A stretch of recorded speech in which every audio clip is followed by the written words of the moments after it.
Hi, and welcome to another episode of Every Possible Angle. I'm so excited to be joined here today by Rich Rothweiler, Director of Organ Utilization at Mid-America Transplant. Thanks for having me. I appreciate it. I'd love to hear a little bit about Mid-America, what you guys are doing there. I know there's a lot of changes going on in transplantation right now. But to start, I'd love to hear about you, about how you got into medicine, how you got into organ transplantation. Sure. So my background, I'm an ICU nurse, have been for more years than I care to admit. I primarily worked in the ICU, and over the course of a number of years, I had several patients who became donors. And so I cared for those donors. This was before Mid-America Transplant started moving donors to their own facility, so I was intimately involved in those cases. And so that was really my first connection to Mid-America Transplant. And then over the years, when I was looking for something different, I explored employment opportunities at Mid-America Transplant. And in 2009, I started working there as an organ procurement coordinator, taking care of organ donors in their ICU. Mid-America Transplant is actually this year celebrating their 50th anniversary. So they've been around since 1974. Very exciting. We serve a population of about 4.7 million people in 84 counties in eastern Missouri, southern Illinois, and northeastern Arkansas. Mid-America Transplant's mission is to save lives through excellence in organ and tissue donation. And what really matters most to Mid-America Transplant is to make a positive organ donation experience for the family. Can you tell me a little bit about what an OPO is, just for everyone to understand? I think it's an area of medicine that a lot of people don't know a whole lot about. Sure. So organ procurement organizations are federally designated by CMS. I believe there are 56 today. There's been some mergers. And basically what an organ procurement organization does is get referrals from hospitals, all the hospitals in their service area, on patients who are who have potential to be an organ donor. And then they facilitate the organ donation process. So that means identify potential donors, when it's appropriate, approach those families for donation, and then carry out donation, including, donor management, allocation, getting the organ to its final destination. That seems like an incredibly challenging job in terms of having to go through this work at a moment that a family's going through something traumatic. Hospitals are certainly so busy. It must take a lot to have staff who can really do this job well. How do you approach that? Yeah, the work we do is really hard. We recognize that it's very difficult work, and it hospitals are busy. They have a lot of other things to do besides organ donation, and so it often isn't a priority. That's not anyone's fault. That's just the way it is. There's a lot of competing priorities. It's really complex. There's a lot of challenges to make organ donation happen. There's personal challenges. There's getting people to understand the benefits of it, and there's so many obstacles along the way. It's become more and more complex. We were the first organ procurement organization to open an in-house donor care unit, a freestanding in-house donor care unit. That was back in 2001. And then in 2008, they opened their current facility in its current location in St. Louis. And that was very innovative at the time. No one was doing that. Obviously, it was the first. No one was doing that before. What kind of reactions did that elicit when this idea was put forth? I think it was a really innovative idea, and there was a lot of questions back then. I'm sure. So the reason for it was by moving the donor out of the hospital and into a dedicated freestanding facility, we were able to remove a lot of the obstacles to make donation happen. One of the primary obstacles is getting a donor into the operating room. Right. They're not a priority for hospitals, and so they often got pushed back and bumped for traumas and whatnot. And so that's just one small example of an obstacle that occurs every day, to prohibit donation from occurring in a timely manner. And so this was, at the time, a radical way to just remove as many obstacles as we could. And so, that facility back then contained a laboratory, so donor testing was done in-house. There, at the time, many OPOs were sending serology blood across the country to have it done, and so that took sometimes more than 24 or 36 hours. We had a single organ operating room, which is what we still have today. We have a tissue OR. I think it was the following year, we opened a cardiac cath lab, and that allowed patients to move sooner. Absolutely. Instead of spending, countless hours in the hospital after authorization, we could move them sooner. And if they needed a cardiac cath, we could do that in our facility. You didn't have to wait for that resource to free up at the donor hospital who, like you said, they have their own patients to treat, their own priorities going on, and can really slow down the process. By moving it into your facility, you're able to address all these. And so you've put in new lab and testing equipment. That's now been a model that so many OPOs have followed. I would assume you at Mid-America feel like it's had a great success and a great impact on your ability to increase the donor pool. Absolutely. So our laboratory has increased its capabilities significantly, and they're now doing testing for other OPOs. Oh wow! We have since put in a new cath lab. We the old one was outdated, so we put in a new one. In 2011, we added a CT scanner. So we began back then doing chest, abdomen, pelvis CTs on all of our donors. So that gave us a tremendous amount of information. We would get liver volumes to make it easier for transplant centers to match donors and recipients. We would occasionally find, cancers that were unexpected and that we didn't know about. So it made transplant safer in many ways. Yeah. We now have a state-of-the-art CT scanner. The facility, when Mid-America Transplant was first founded in 1974, its focus really was kidney transplant. It was founded to facilitate kidney transplant, and now we, of course, facilitate all types of organ transplant, tissue transplant, and we are also an eye bank. We're one of the few OPOs that have all three service lines. Oh, wow. Absolutely. I mean, and that expansion has been incredible. And one of the things you said about really increasing the amount of information, I have to imagine that's sort of the name of the game in placement, because you have physicians from across the country who can't see this patient personally, this donor personally, and trying to understand exactly what that clinical picture is and if it's a suitable organ for their recipient, to give them as complete a picture as possible. That has to be helpful in increasing placement rates. It is. I mean, it's very helpful to have all that additional information. It's not required to this day. It's not required by UNOS policy, but it makes allocation easier. It makes donor management easier. Yeah. So tell me, for your role as director of organ utilization, tell me a little bit about what you do to bring innovation and drive change at Mid-America. Yeah, so my role really came about, so allocation has been changing for a number of years, and that began with lung, I think, back in 2017. Right, yeah, absolutely.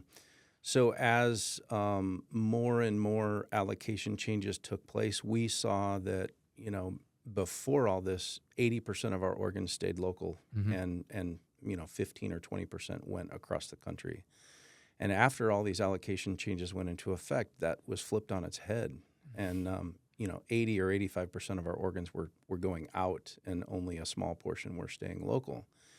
And so as those changes began to occur, I made a pitch to the organization that we needed someone to focus on where is our gap. In other words, what organs could we be transplanting if we had the right relationship with the right transplant center in place. And so I started this role officially in 2021, and it took most of that first year to shed many of my former responsibilities. So really it was 2022. Those challenges always happen. Always. And so, my job became sit down with our business intelligence people, look at the data, and figure out, number one, well, first we had to figure out what data is even out there, because we didn't know what all data was available to help answer these questions. And then, where does the data say that our performance gap is?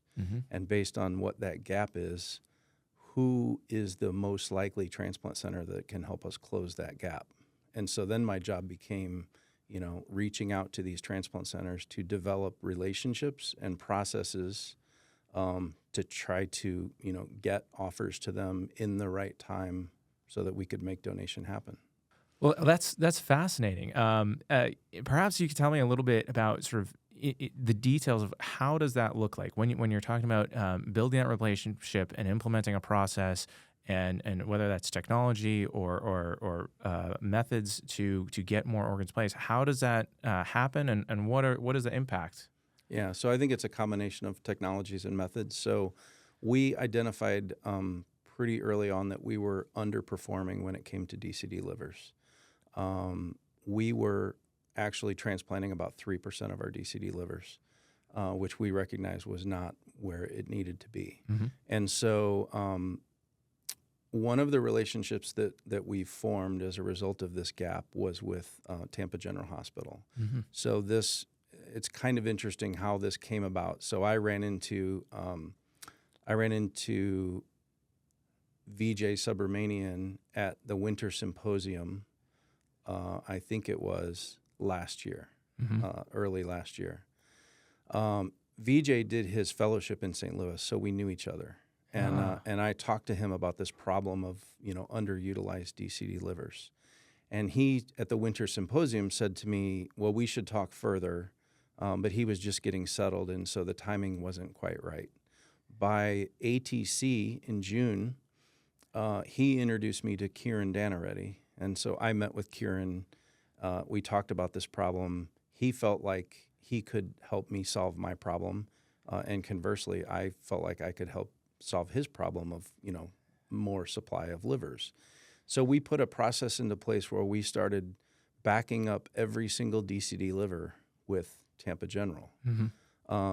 Interestingly, at the same time my discussions with Tampa were going on, my understanding is that Paragonix was also in discussion with Tampa. And so the first time we called Kieran with an offer, he said, well, can you put that liver in a liver guard? And I, of course, said, no, not today, but very soon I will. And so then I think I called Shauna and said, I don't have this product and I need it. How quickly can we make this happen? And so we did. And since then, we've placed 10 or 12 livers with Tampa General. And that may sound like a small number, but it's not. That's 10 or 12 people who are transplanted and doing well that wouldn't have otherwise been. It's a significant increase to our performance. Now, there's a number of other things that happened at the same time, so it wasn't just that. NRP happened, and so we've been able to expand the donor pool through NRP. Liver perfusion has become more prominent. Absolutely. All 10 or 12 of those livers were perfused on the Paragonix machine. So it's a combination of NRP, NMP, liver guard, the relationship, that we built. And there's also a component of we now have my interpretation, we now have a friendly competition between Tampa General and Barnes Jewish Hospital in St. Louis. And so that all works together to create more opportunity for donation. I mean, that's fantastic because if my understanding is right, these are livers that were declined by a primary and then still were able to be used because you had a backup, you had the tools you needed to get them to the place where they could be utilized, which is just incredible. And I think that speaks to some of the creativity, and I think also your story there speaks to, it's a small area of medicine, it's a small community, right? And it's unusual in medicine to have to be in real time trusting a partner who's on the other side of the country or in a different part of the country. Normally, it's all within your institution, so trust, because these procedures are high stakes. They have to understand what kind of organ what kind of condition it's going to be in, to build these relationships and trust and understand what sort of information they're going to get and what sort of preservation they're going to get. Things like that are going to be critical to a transplant partner, I would imagine, as you're building out this program. And so the relationship piece in this small network seems so critical. Absolutely. So trust has always been an issue here. Given that we have had a dedicated donor recovery facility since 2001, and we've recovered, I believe it's close to 2,600 organ donors in our building, and that's just the ones that are in our building. We've, over that course of time, been able to develop trust with a lot of centers around the country, but certainly not all. And so the fact that, that VJ came from or did his fellowship at WashU, that really helped build the trust. Absolutely. Because he could trust, Tampa could trust that the recovering surgeon knew what they were doing, and it just works. Absolutely. Symbiotically. It was really a great thing to see. So we literally went from 3% back when we identified this problem. Today we're transplanting 50% of our DCD livers. That's incredible. Which is phenomenal. Congratulations. That is amazing. Yeah, that's a huge accomplishment. Very exciting. Very exciting for you guys. Speaking of that, I think I heard recently you guys had another landmark case recently, transplanting the distinction of the world's oldest organ donor, or the U.S.'s oldest organ donor. Is that right? That's correct. So Mr. Orville Allen is, according to UNOS, the oldest organ donor in the United States. We had, we were fortunate enough to steward his gift, his liver, and get it transplanted into a 72-year-old woman. And this was really a historic case. My understanding is Mr. Lockhart, a 95-year-old gentleman, was the prior record. And so, one of the most common myths in organ transplant is that people are too old or too sick to donate organs that are capable of saving lives. And so this is just one example of how, that isn't always true. How old was Mr. Allen? Mr. Allen was 98. Mr. Allen was cleaning up his yard after a storm in southern Missouri when he, fell and hit his head and ultimately became an organ donor. So he was an incredible man. My understanding is that he served in 2 wars. He served in World War II. He served in the Korean War. He was, I think, an Army reservist for 27 years after that, and then he taught high school for 36 years, nearly 40 years, and so he was just an incredible man. Incredible human being. Absolutely. Just believed in service and giving back. And his family was, happy for him to be able to donate and create an additional legacy. Oh, that is incredible. And I think that's your point of these myths is important, because when we're thinking about organ donation, we're thinking both on a lot of, we've been speaking about the selection process, but also even on the donation process, understanding that just because you're older or sick or things like that we're still exploring the boundaries on this field, on what can make for a successful transplant. Yeah, we have to continuously be pushing the boundaries and questioning the status quo. Yeah. And that's one thing that we have consistently tried to do at Mid-America Transplant with, a number of different things. And protecting organs, and to our company has really taken that similar mission to heart. Our podcast is called Every Possible Angle, but our tagline is Every Possible Advantage, and that's really the motto here. Our team takes that to heart. That every donor, every donation should be given every possible advantage to make a successful transplant to a recipient. And so I think that's wonderful to hear that and hear about when our teams are working. It's inspiring to be part of cases like this and provide protection to such a critical gift to someone who's given so much in their life. So again, that's an incredible case. I must have meant a lot to the team at Mid-America, I imagine. It did. It meant a lot to the team at Mid-America. It also meant a lot to the people at the hospital that took care of Mr. Allen. That's wonderful. I know our team was incredibly honored to have any part in helping make this gift possible. And to that idea of giving back, the team at Mid-America, you have the Mid-America Transplant Foundation, which has a mission to deliver benefit to the transplant community. Can you tell a little bit about the Transplant Foundation and the work you guys do there? Yeah. So one of the most significant things that our Mid-America Transplant Foundation does is operate our family house. So we have a transplant family house, which first opened in 2013 with 10 units, and these are fully furnished apartments that people in need of medical housing. People who need to travel to St. Louis to live in either, mid to long term while they're awaiting a transplant or recovering from a transplant can live in these apartments at low cost. And some of them, depending on their need, it could be low, very low, or even no cost. And so we're excited to be able to provide this. Now, we opened a new family house in 2022, a 34,000 square foot, 21 unit building, freestanding building, and knowing the people that live in that building and seeing when they get transplanted connects us even more deeply to the mission. I actually know personally that this can make an incredible impact. When my daughter was young, we actually had to spend quite a lot of time at the hospital, and we took advantage of a family housing program up here in Boston. So organizations that do that kind of thing, that take care of families, it is so trying to be in a place like that. So wonderful that you guys are doing this and making this impact to those families. Yeah, it's an important way to give back. It connects us further with the recipients. It also provides a different level of connection between us and our local transplant centers who, these people are being transplanted at.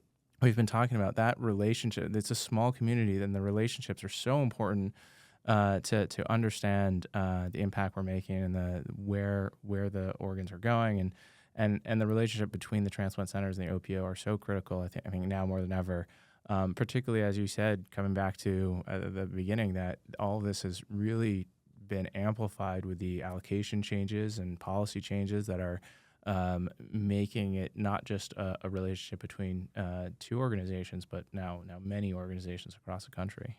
Yeah, I think you can't overstate the importance of the relationship between the OPO and the transplant centers.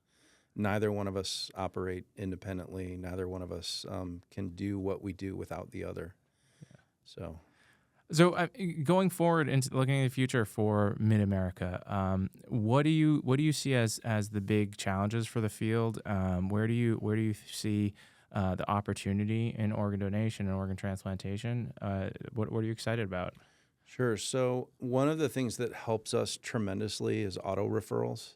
So we've been working for a number of years to implement auto referrals, and to date we have one hospital system that has a version of auto referrals. It still takes some human input. It's not automatic, which would be the gold standard. But the difference that has made is huge. So we've seen a tremendous increase in organ referrals from that system. We've seen Can you explain for a moment what auto referrals are? Sure. So basically, it is a way to automatically notify the OPO when a patient in a hospital meets some triggers for organ donation. So typically that would mean they're intubated and they have some neurological injury. They're not intubated for same-day surgery. Right. They're intubated because there's been some neurological injury, and ideally we want that to occur without somebody having to remember to do it, which is what we've always relied upon. We've always relied upon, a bedside nurse or a physician or a social worker to remember, oh, hey, we should call Mid-America Transplant and let them know about this patient who could potentially be an organ donor. There's a lot going on in hospitals. Right. So it's hard to remember. By taking one step closer to, auto referrals, we've seen a tremendous increase in the number of referrals as well as the number of on-time referrals. So on-time referrals at this system went from, around 60% to above 90% Wow. after we implemented this. So that's one area, is to, to have more hospitals, hospital systems, and EMRs integrate auto referrals to their OPOs would be a tremendous help.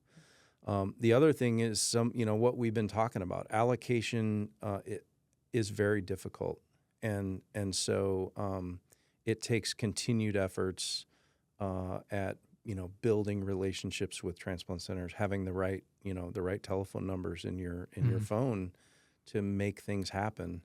And so a lot of the work that I've done over the past 2 years has been around allocation and relationships. And clearly it's had an impact. I think in 2023, Mid-America helped facilitate 801 organ transplants and over 200,000 tissue donations. You guys are having record years. What are the goals for 2024? Where are you guys going next? We're having an incredible year in 2024. We're on track to have over 322 organ donors and almost 860 organs transplanted. Our goal is 860. We're actually on track to beat that by a fair number. Congratulations. Tissue donation, we are on track to have over 2,400 tissue donors this year. So that's fantastic. We're also on track to have nearly 800 domestic corneas transplanted. That is an incredible accomplishment. Congratulations. Thank you. Well, thank you so much for telling us about that. And I'd love to ask, how can people get involved and make an impact to organ donation? I think the most important thing that people can do is to register to be an organ donor. They can go to sayyesgivelife.org and register. And then the other important thing is to let their families know of their wishes to be an organ donor. It's important that your family understand what your wishes are. And we can provide a link in the comments for this for that website. So thank you for sharing. And Rich, thank you so much for joining us here today. It's been fantastic to learn about you and your mission at Mid-America and everything you're doing there. And more importantly, thank you for all the critical work you do for organ transplantation. Thank you for having me. I appreciate it.